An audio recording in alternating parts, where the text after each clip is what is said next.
tinatanong niyo po dati sila Yuse Cabral because they are the planning. So kami po, hindi po namin alam po sa level po namin yung sa mga ganyan pong funding, Your Honor. Dahil nung huling appear dito ni Congressman Toby Tiangco, may mga dal siyang dokumento. At doon sa kanya pinakita, Mr. Chair, marami po ang insertions at biglang bumukol, lumaki ang sa Mindoro at sa Bulacan.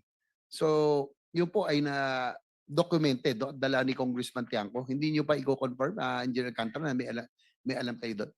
Hindi ko po alam, Your Honor, talaga po. Pagdating po sa funding, Your Honor. Sino ba talaga ang mastermind sa inyong dalawa?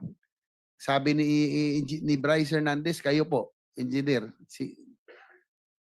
Your Honor, yung pong ghost project niyan, talaga pong wala po akong alam sa ghost project na yan, Your Honor. Mr. Chair, with the indulgence of Senator JBF. Senator Erwin Tulfas recognized. Mr. Chair, can we ask this person to show cause, order a show cause order for him today bago natin i-cite for contempt?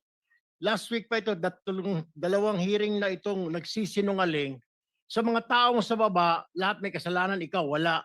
District engineer ka, hindi mo alam na may ghost project, wala ka ring alam, lumobo yung budget mo. Hindi ba dumadaan sa lamesa mo yan na lumaki yung pondo mo? Mr. Chair, I think this person is lying, so we have to ask him to show cause why he should not be cited for contempt today.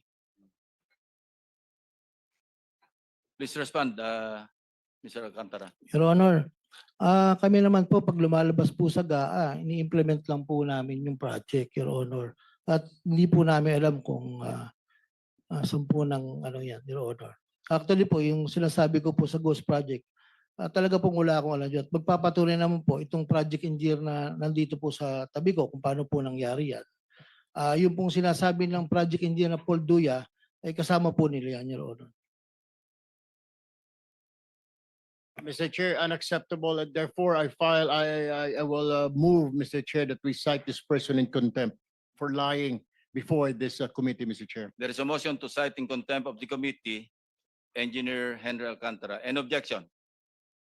Hearing none, you are cited for contempt. Thank you.